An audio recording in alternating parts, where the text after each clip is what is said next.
خۆشەویستان سڵاوتان لەبێت خۆشحاڵم لە هەڵقەیەکی دیکەی پرۆگرامی بەرەو هەڵبژاردن لەگەڵتان دەبم. لە پرۆگرامی ئەمڕۆماندا بەڕێز کامەران غەریب بەرپرسی مەکتەبی ڕۆشنبیری و ڕاگەاندنی قیچوایی پارتی دیموکراتی کوردستانمان لەگەڵ لە شاری سلێمانی گفتوگۆ دەکەین لەبارەی بانگەشەی هەڵبژاردن لە سنووری لە قیچوار و شاری سلێمانی. کامەران زۆر بەخێربێ، زۆر سوپاس بۆ ئەم دەرفەتەی بەڕێستان. دەبێت سەرەتا لەوەوە دەست پێ بکەم ئامادەکاریەکان لە ئێستادا چۆنە بۆ بانگەشەی هەڵبژاردن لە چه ئاستێکدا ئێوە بەرەو پێشەچن. بەڵێ سڵاوتان لێبێ بە دڵنیاییەوە پرۆسەی هەڵبژاردن پێویستی بە بانگەشەیە، مادام ئێمەش وەکو حیزبێکی سیاسی لە هەرێمی کوردستان و لە چوارچەوەی عێراقا کار دەکەین بە هەمان نەرید بانگەشەی خۆمان دەست پێ کردووە. ئێمە بەر لەوەش لە ڕێی دیدار و هەروەها سەردانەوە ئاگامان لە کادر و دەنگدەرانی خۆمان هەبووە بە بەردەوامی، واتە لیاندا نەبڕاوین، نامۆ نەبووین پێیان تاوەکو لە کاتی هەڵبژاردنا ئێمە سەردانیان بکەین، لە کاتی هەڵبژاردنا داوای دەنگیان لێ بکەین. ئێمە بە بەردەوامی چ لە پرسەکانیانە چ لە خۆشی و شادیەکانیانە هەروە بە سەردان ئێمە سەردانی دەنگدەران و ئەندام و لایەنگرانی خۆمان کردووە. بۆیە احتیمالە ئەم پرۆسەیە بۆ ئێمە وەکو حیزبێکی سیاسی نەختێ ساناتر بێ. بەڵام دوجار پێویستمان بە کۆمەڵێک ڕێشوێن هەیە لە ئەنجامی هەڵمەتی هەڵبژاردنە ئێمە بیگرینە بەر کە خۆی لە کۆڕ و کۆبوونەوەی جەماوەری هەروەها سەردانی ماڵ بە ماڵ پەیوەندی تەلەفۆنی ئەم جۆرە چالاکیانەی کە لە هەڵمەتی بانگەشەی هەڵبژاردنە بە ڕێواچەیە ئێمەش بە هەمان شێوە ئەو ڕێو شوێنانەمان گرتۆتە بەر. ئێمە هەموو ڕۆژێک لە بارگای لە قیچوار زیاتر لە 500 هەواڵی خۆمانە بینین لە ڕێی لیژنە ناوچەکانەوە، ڕاستە و خۆ لەگەڵیانە دوێن کاندیدەکانمانیان پێ ناسێنین، هەروەها بەرنامە و پرۆگرامی پارتیان بۆ هەڵبژاردننی ئەنجومەنی نوێنەرانی عێراق پێ ئاشناکەین. دەستەکانە خۆش بێت. لە قسەکان تا باس لەوە کرد کە ئێوە دانەبراون لە جمهور و جەماوەری خۆتان، بەردەوام کۆنتاکتێکی باش لە نێوانتانە هەیە. ئەگەر چی قسەیەک هەیە دەڵێن حیزبەکان کاتێک کاتی بانگەشە دێت بۆ هەڵبژاردن گەرم و گۆڕتر دەبن، زیاتر دەچنە ناو لایەنگرانی خۆیان. ئەمە لای ئێوە پێم وا بێ وەک باست کرد نییە. ئەم جۆرە گربوونەوە و نزیکبوونەوەی لە لایەنگرانی خۆتان بە زۆڕ دەزانن بە شێوەی کە ئێستا هەیە؟ بەڵێ بە دڵنیاییەوە سروشتی هەڵبژاردن وایە تۆ قۆناق بە قۆناق کە لە ڕۆژی هەڵبژاردن نزیکەویتەوە پێویستە بە کۆمەڵی ڕێوشوێن و کۆمەڵە چالاکی تایبەت هەیە کە بیگریتە بەر. وەکوتم ئێمە نائاشنانین بەندام و لایەنگرانی خۆمان، بەڵام دوجار وەکو ئەپدەیتێکی پەیوەندیەکان هەروەها وەکوەوەی کە ئێمە کاندیدەکانی خۆمان بۆوان بناسێنین، هەروە شێوازی دەنگدانیان بۆ ڕوون بکەینەوە، لە کێشە و گیر و گرفتەکانیان بکۆڵینەوە، ئەو شتانەی کە دێتە بەردەمیان ئەو ئاستەنگانەی دێتە بەردەمیان لە ڕۆژی پرۆسەی هەڵبژاردنە، ئیتر ئاستەنگی هاتوچۆیە، ئاستەنگی کارتی بایۆمەتریە، وەرنەگرتنەوەی کارتەکانە. ئێمە لە ڕێی ڕێخستنەکانی خۆمانەوە بە بەردەوامی ئەبدەیتی ئەم پەیوەندیانەمان کردووە جگە لە بوارە کۆمەڵایەتیەکەیە کە لە سەردانی نەخۆشیە، کاتی پرسەیە، هەروەها لە کاتەکانی ترا ئێمە بە تەنگ ئەندامی لایەنگرانی خۆمانەوە بووینە بینین کە ئێمە ڕۆژانە لە بارگای لە قیچوار ڕێژەیەکی زۆر لە ئەندام و دەنگدەرانی ئێمان بەبێ ئەوەی کارێکی تایبەتیان هەبێ سەردانی بارگاکانی ئێمە لە قیچوار و لە لیژنە ناوچەکانی سنووری سلەیمانیەکان بۆ لەبەرەوەی ئێمە تەنها لە کاتی هەڵبژاردنە بەسەرمان نەکردوونەتەوە، تەنها لە کاتی هەڵبژاردن تەنها لە پێناویەوەی کە دەنگەکانیان مسۆگەر بکەین سەردانمان نەکردوون، بەڵکو بە پێی پرۆسەیەکی دوور و درێژ لە ماوەی هەڵبژاردنەکانە ئێمە ئەو سەردانانە کاڵ نەبۆتەوە، ئەو پەیوەندیانە کاڵ نەبۆتەوە جگە لە پەیوەندیە ئۆرگانیەکەی کە لە ڕێی بنکە و ڕێکخرا و لیژنە ناوچەکانەوە ئەوان ئەبەستێتەوە بە پارتی دیموکراتی کوردستانەوە. ئێمە پەیوەندیە کۆمەڵایەتیەکەش سوودێکی زۆرمان لێ وەرگرتووە بۆی بتوانین کۆدی دەنگدەرانی خۆمان بخوێنینەوە، هەروە و پێداویستیانەی ئەوان چ پێداویستی ڕۆژانە هەبێت، چ ئەو پێداویستیانەی کە بۆ دام و دەستگاکانی حکوومەت هەروەها لە بواری حیزبیە پێویستیان بە ئێمە هەبێ، ئەوە ئێمە ڕۆژانە لە خزمەتیانین. باشە دەوترێت پارتی دیموکراتی کوردستان هەمیشە لە بانگەشەکاندا زۆر ئارام و لەسەر خۆیە بانگەشەیەک دەکات کە نەبێتە هۆی بێزاری هیچ لایەک ئێوە تا چەند لەگەڵ ئەم بابەتە هاوتان کە دەبێت بانگەشەی هەڵبژاردن بە شێوازێکی سروشتی و ئارام و لەسەرخۆ بێهاژ و هوش بێت بەڵێ بە دڵنیایی بانگەشەی هەڵبژاردنەوەیە تۆ خۆت بە خەڵک بناسیێنی نەوەکو خەڵک بێزارکەی ئێمە بینین لە پرۆسەکانی پێشووترا چەند هەڵبژاردننی پێشوو کارگەیشتەوەی کە پێکدادان لە نێوان چەند حیزبێکی سیاسیە بە تایبەتی لە سنووری سلەیمانیا کە چەقی ململانەکانە ڕووبدا چەند کەسێک بەداخەوەی گیانیان لە دەستدا هەروەها زیان بە کۆمەڵێک مڵک و ماڵی خەڵک و هەروادام و دەستگا حکوومیەکان گەیشت بەڵام ئێمە لەگەڵ پرۆسەی هەڵبژاردن نازمونێکی دوور و درێژمان هەیە ئێمە هەوڵە دەین بەر لە هەڵبژاردنیش لە ماوەی بانگەشەی هەڵبژاردنیش بە شێوەیەک لە شێوەکان لە ناو بارەگاکانی خۆمانە هەواڵ و دەنگدەرانی خۆمان لە ناو بارەگاکانی خۆمانە مەراسیمەکانیان بۆ ساز بکەین هەروەها ڕۆژانە بە تەدریجی تاکو و کۆتایی قۆناغی هەڵمەتی هەڵبژاردن ئێمە بە هەزاران کەس بینیومانن و ئەوان ئێمەیان بینیوە لە نزیکەوە ئەبدەیتی پەیوەندیەکانمان کردووە هەروە گەیشتوینەتە ئەوەی کە بە هەردوو لامان سیستەمێکدا بنین کە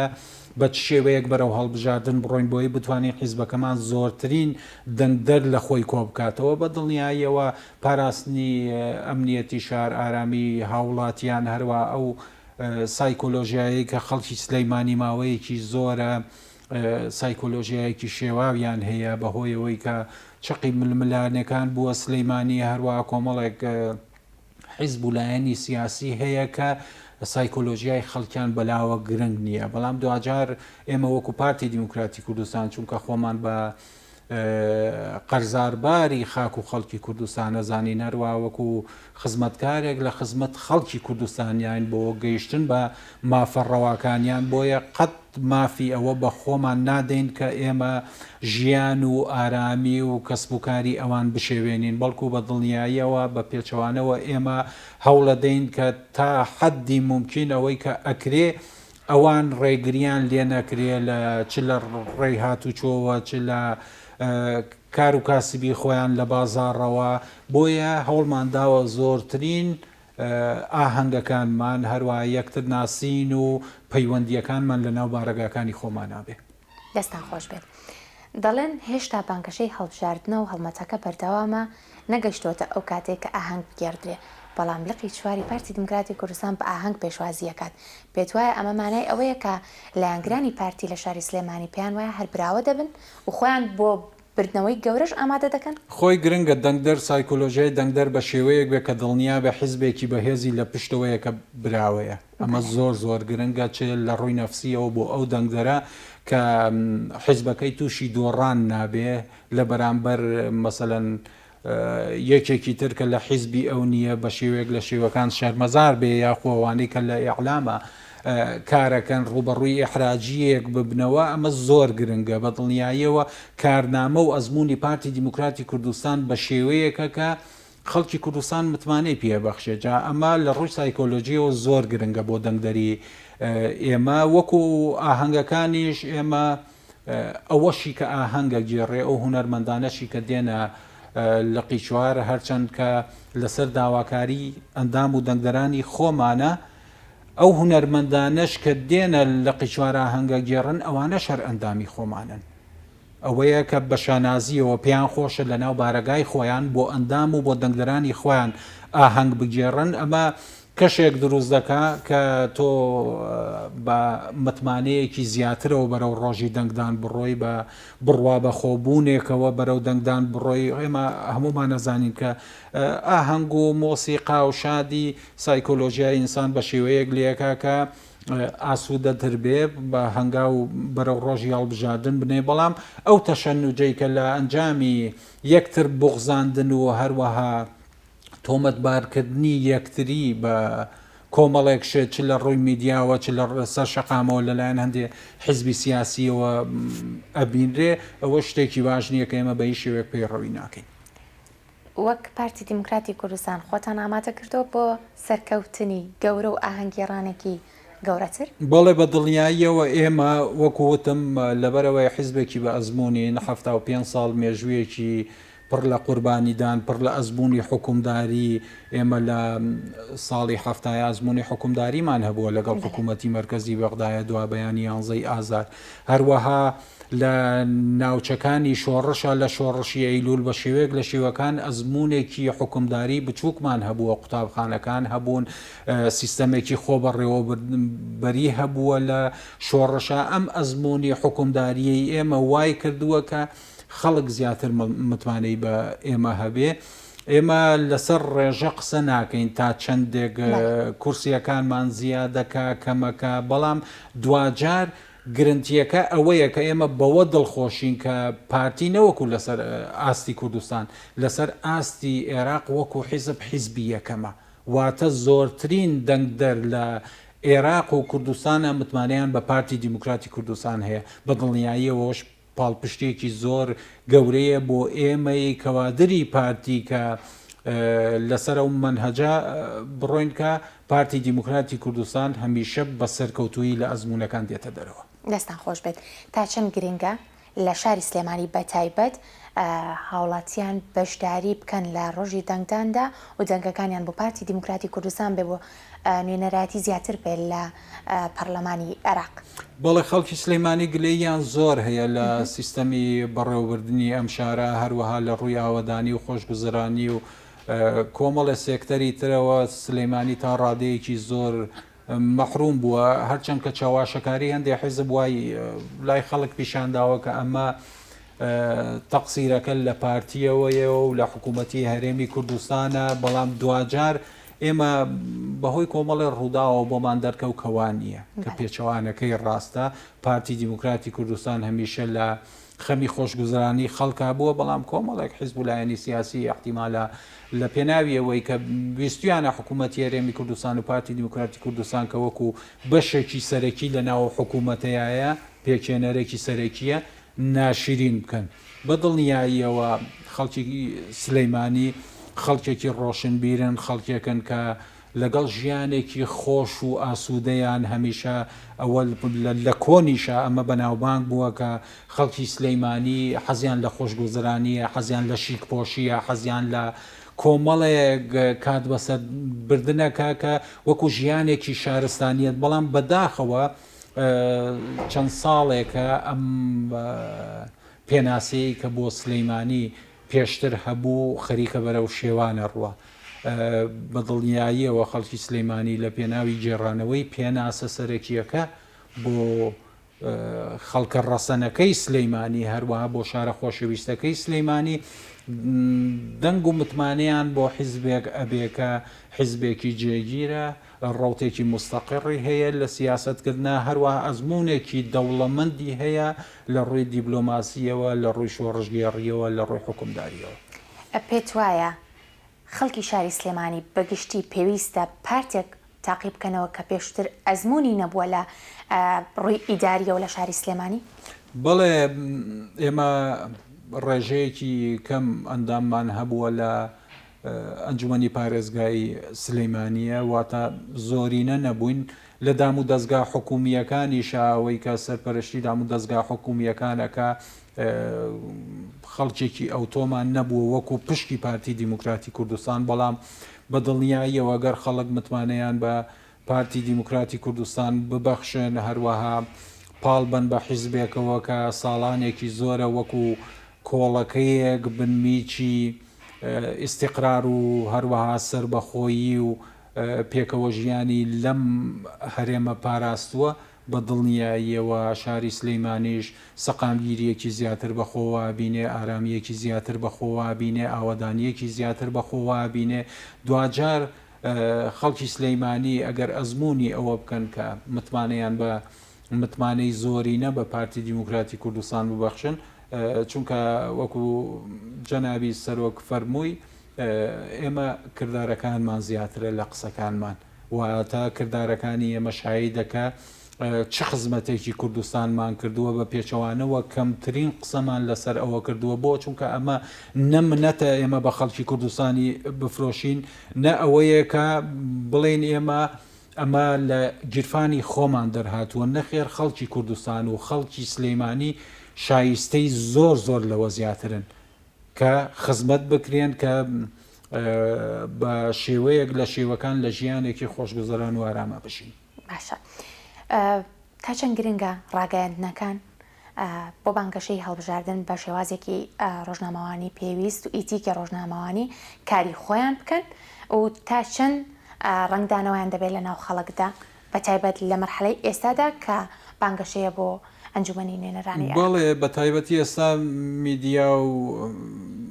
دیجیتال میدیا بە تایبەتی ئەوەی کە سەررجەم سۆشیال میدیا و میدیای بینراوە و بیسراوە ئەمانە وەکو سایتەکان لە خۆگرێ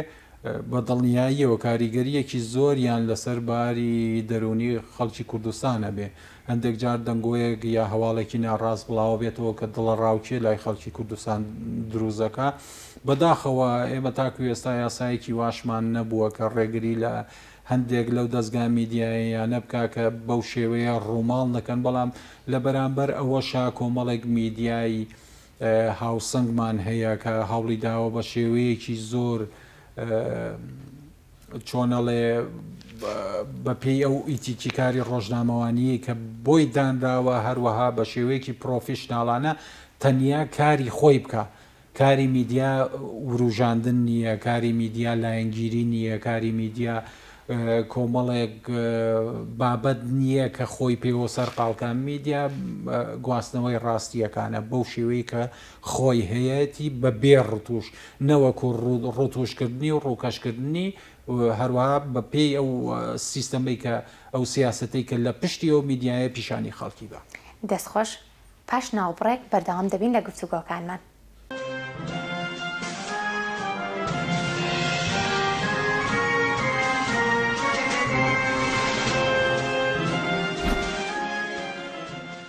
دووبارە سڵاوتان لێبێت بەردەوام دەبین لەسەر گفتوگۆکانمان. کاکامەران دەمێت بپرسم لە سنووری پارێزگای سلێمانی کاندیدەکانی پارتی دیموکراتی کوردستان ئافرەتن. ئەو پرسیارە ڕووبەڕی تۆ ئەەکەمە وەک ڕۆشنبیرێک و وەکو کادرێکی پارتی دیموکراتی کوردستانیش تا چەند لەگەڵ ئەم ڕایدای کە پارتی دیموکراتی کوردستان زۆر گرنگی دەدات بە ئافرەتان کە پشنەکایە سیاسیەکاندا. بەڵێ بە دڵیاییەوەی شارەزایی مێژووی پارتی دیموکراتی کوردستان بێ ئەزانێ ئێمە سەردەمانێک ئافرەت ئەندامی سەرکردایەتی پارتی بووە کە هیچ حزبێک بڕای بە مافی ئافرەت نەبووە هەر لەو سۆنگەیەوە تاکو ئێستا کۆمەڵێک ئافرەتی شۆڕژگەر کۆمەڵێک ئافرەتی ناسراو بە پێی قۆناغەکانی شۆڕەش و هەروە حکومداری لەسەر پشکی پارتی دیموکراتی کوردستان هاتوونەتە مەیدانە کە ئەم جارەش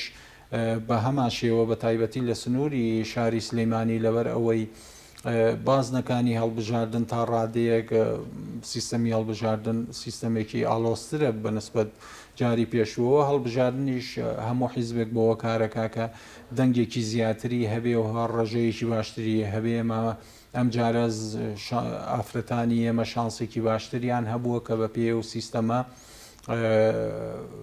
دەنگ بێن و بچنە پەرلەمانی عێراقەوە دوجار ئەگەر هەڵبژاردن تاکتیک و تەکنیکی ژوێ تۆ بە پشتیوانەی ئەو بڕوا بوونەی پارتی دیموکراتی کوردستان بە مافەکانی ئافرەت ئەم جارە کۆمەڵێک ئافرەتی دەستنیشان کردووە وەکو کاندیدی پارتی دیموکراتی کوردستان کە بتوانن لەسەر پشتی پارتی دیموکراتی کوردستان لە پەرلەمانی عێراق بن.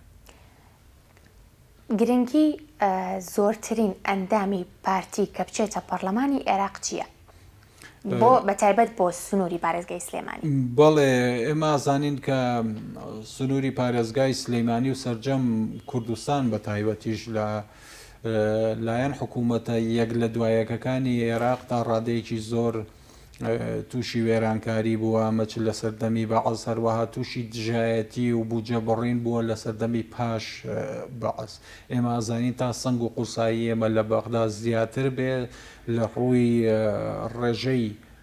ئەندامانی پەرلەمانەوە ئێمە توانین ڕێکەوتنی باشتر لەگەڵ لایەنە شیع و سونیەکان بکەین بۆیە پێویستە هەموو هێزولایەنە سیاسیە کوردیەکان چونکە ئێمە دوجار ڕاستە وەکو حیزبی خۆمان پێمان خۆشەکە ئەندامێکی زیاترمان بچێتە پەرلەمانی عێراقەوە بەڵام پێمان خۆشە ڕێژەیەکی زۆر زیاتر دەنگی کورد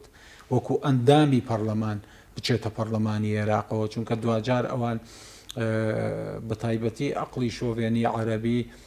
ئەوە لە بەرچاو ناگرێت کە ئەمە پارتیە یەکێتیە یا گۆڕانە بە یەک چاو سەیری هەمووانەکان ڕاستە مێژووی پارتی وای کردووە کە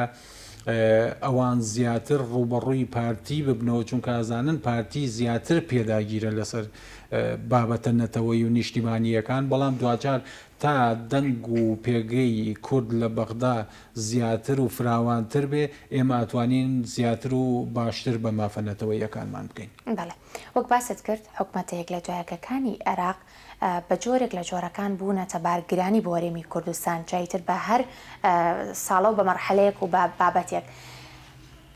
وەک ئەزانین گرنگە زۆرترین کورد بەشدار بێت لە ئەنجومەنی نوێنەرانی عێراقدا هەڵبژاردننی ئەم جارش گۆڕانکاری بەسەردا هاتووە پێت وایە ئەم گۆڕانکاریش جارێکی تر بۆ لێدانی کوردە بۆەوەی کە نەتوانێت بە زۆرترین ڕێژە بەشدار بێت لە ئەنجومەنی نوێنەرانی عێراق بە دڵنیاییەوە حیزب عەرەبیەکان و بە تایبەتیش لایەنە شیعەکان زۆر بە هەماهەنگی لەگەڵ یەکتر و هەروەها باحتیمالە بە ڕاوێژکردن بە هەندێک لە وڵاتانی ناوچەییش و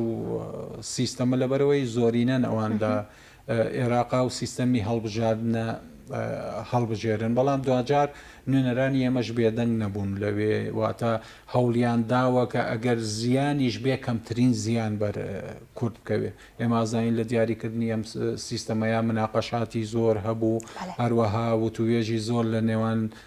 لایەنە سیاسیەکان هەبوو چەند جارێک وەفتی لایەنە شیعی و سونیەکان سەردانی جەنابی سەرۆک بارزانیان کردووە وەکو مەرجەعێک و وەکو گەورەیەک بۆ کورد بۆ ئەزانن ئەگەر پارتی ڕازی نەبێ بە هەر بابەتێک کەواتە زۆرینەی کورد ڕازی نییە بۆ بابەتە ئەوانی زیاتر محاولەیەوەکەن کە زیاتر لەگەڵ پارتی دیموکراتی کوردستانە و توێژەکانیان ئەنجام بدەن چونکە ئەزانن دوجار کە پارتی تەقبیری لە شتێک کردواتە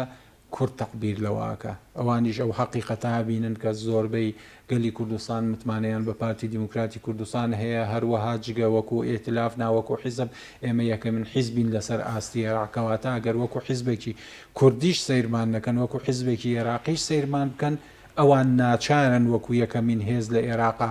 مامەڵێ لەگەڵ ئێمەیا بکەن بەڵام دوجار ئێمە لە پێناوی ئەوەی کە ئیستیقرارێک هەبێ بۆ عێراق و هەروە سیستەمی سیاسی لە عێراقا سەرکەوتوو بێ هەندێک جارە گەر بە زیانی ئێمەش بوو بێت دوا دانوستان و هەروە ئێمە دەست بەجێ ڕازی نەبووین بەو سیستەمەی کاواندایەنێن دوا دانوستانێکی دوور و درێژ هەڵدراوە کە کەمترین زیانی بۆ گەلی کوردستان هەبێ دەستخۆش دوا پەیامت بۆ ئەندامان و لایەنگرانی سنووریەقی چوارچیە لەم بانگەشەی هەڵبژاردن بەڵێ هیوادارم کە ئەندام و لایەنگران و دەنگدەرانی پارتی دیموکراتی کوردستان بە هیچ شێوەیەک نەچنە ژێر هیچ فشارێکی دەرونیەوە ئەوان دڵنیا بن لەوەی کە پارتەکەی ئەوان زۆر بەهێزە هیچیش لەوە خۆشتر نییە کە پێشوەخت بزانی پارتێکن لە پێشتا کە هەمیشە براوەیە. زۆر سپاس بۆ تۆ سپاس بۆم دەرفەتە جارێکی تر سپاس بۆیەوە ئازیزانی من پرۆگرامی ئەمڕۆژ هاتە کۆتایی تا پرۆگرامێک تر شاد بن.